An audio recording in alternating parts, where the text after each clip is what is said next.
Hello children, good morning. So in our previous class we had discussed the transcription. Transcription, again I am repeating that it is the process of formation of RNA from DNA. That means one nucleic acid is forming the another nucleic acid. That means DNA is forming the RNA, and both of them are complementary to each other. There is a complementarity also between the DNA and RNA. Okay, now our today's topic is actually the genetic code. So before discussing the genetic code, we should understand that why actually we are actually these days doing the central dogma. In central dogma, as in the previous class I have told you that DNA first forms the RNA and then RNA comes out of the nucleopore because it is single stranded, and then in the cytoplasm there are ribosomes. So this RNA enters into ribosome and then it translates its information in the form of polypeptide chain, and polypeptide chain is actually a protein. So it is the process of synthesis of protein, and monomers or building block of polypeptides are amino acids. So various amino acids will join together to form a polypeptide chain. And this joining of amino acid, that what all amino acid will join together and how many amino acids are required to form a protein, this all information is brought by the RNA and it is being formed from the DNA. So that way the information is transferred from the DNA to the RNA and then it is translated into the form of protein. This is one thing which is central dogma. Okay. But in this central dogma, we have completed only half part of it, that is from the DNA, how do the RNA is formed. So this only I was telling that there is a complementarity between the DNA and RNA. One of the nucleic acid has formed the another nucleic acid and they are complementary to each other. But now the complicacy occurs that this RNA is to form the polypeptide chain, and as I was telling you earlier that this polypeptide chain is made up of amino acid. So there is no complementarity between the RNA and amino acid or in the polypeptide chain. Okay, but now it is proved that RNA brings the information for the formation of protein or for the formation of polypeptide chain. But earlier how it was been proved कि RNA के पास protein बनाने की information है और protein और RNA के बीच में कोई कॉम्प्लीमेंटरिटी नहीं है. तो इस बात को प्रूव करने के लिए the various scientist has come forwarded and they have put forwarded a genetic code. जो आज का हमारा टॉपिक है जेनेटिक कोड, ये सारा जो मैंने आपको बताया दिस इज द इंट्रोडक्शन कि जेनेटिक कोड आने की जरूरत क्यों पड़ी.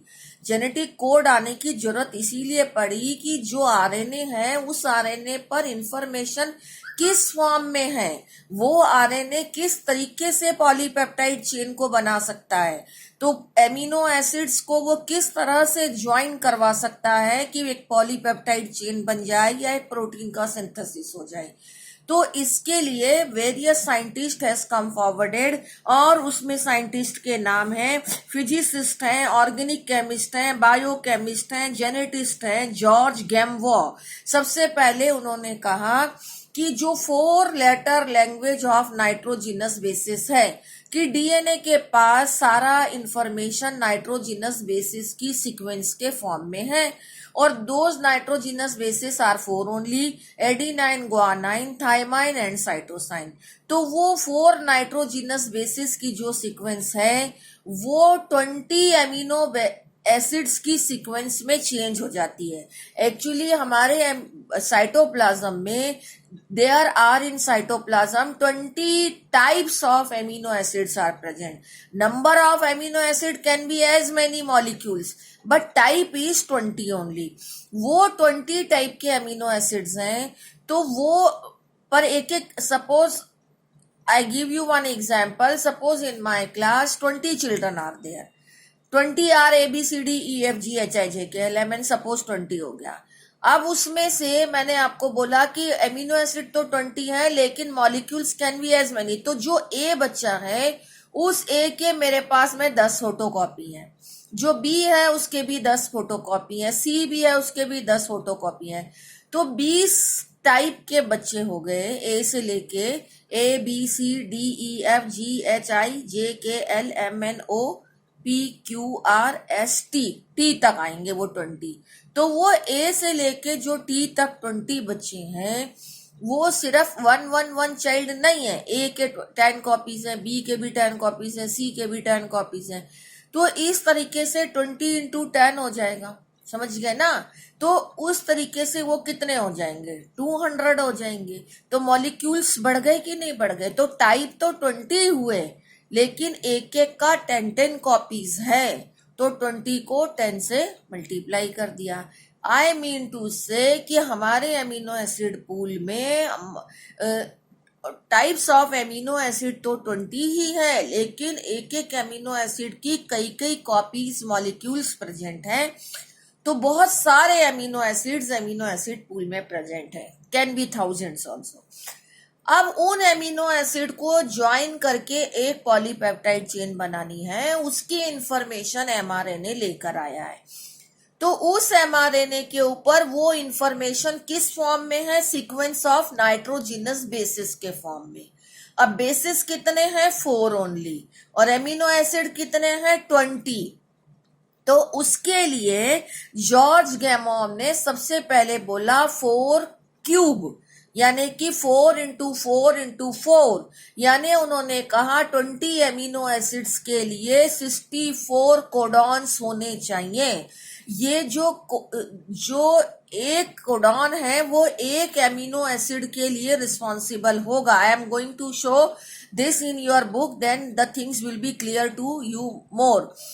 कि देयर आर कोडॉन्स, वो जो इंफॉर्मेशन डीएनए के ऊपर है और जो एमआरएनए पे ट्रांसफर हुई है वो 3 एमिनो एसिड के ग्रुप में है, और वो 3 एमिनो एसिड का जो ग्रुप है, आउट ऑफ 4 3 ही आएंगे एक एक ग्रुप में। तो वो 3 एमिनो एसिड का जो ग्रुप है उसको ट्रिपलेट बोलते हैं, उसको कोडॉन बोलते हैं। और एक ट्रिपलेट, एक कोडॉन एक एमिनो एसिड के लिए रिस्पॉन्सिबल होता है कि this triplet is for this amino acid, this another triplet is for that another amino acid. तो इस तरीके से with the contribution of various scientist, उसमें से जॉर्ज गैमो जिन्होंने कि ये 4 इंटू उन्होंने जिन्होंने बताया कि ट्रिपलेट्स के फॉर्म में इंफॉर्मेशन डीएनए के ऊपर होती है। उसके बाद हर गोविंद खुराना का कंट्रीब्यूशन था जिन्होंने कि instrumental synthesizing the RNA molecule with the defined combination of bases, उन्होंने RNA molecule के ऊपर स्ट्रक्चर ट्रिपलेट्स के फॉर्म में शो किया। फिर मार्शल नीरनबैग का कंट्रीब्यूशन आया, फिर सेवर ओकावा एंजाइम पॉलीन्यूक्लियोटाइड फॉस्फोरेलेज को डेसिफोर्ड किया गया। तो इस तरीके से वेरियस साइंटिस्ट के कंट्रीब्यूशन से एक जेनेटिक कोड बनाया गया, और उस जेनेटिक कोड से ये पता चला कि this code is responsible for this amino acid and when this code will be there on mRNA, तो first this amino acid will be come at the site of protein synthesis from the amino acid pool. Okay, just by telling this way you won't understand, but this is the introduction. Listen it properly again and again, then only the further topic which I am going to show you in the book will be clear to you. Thank you.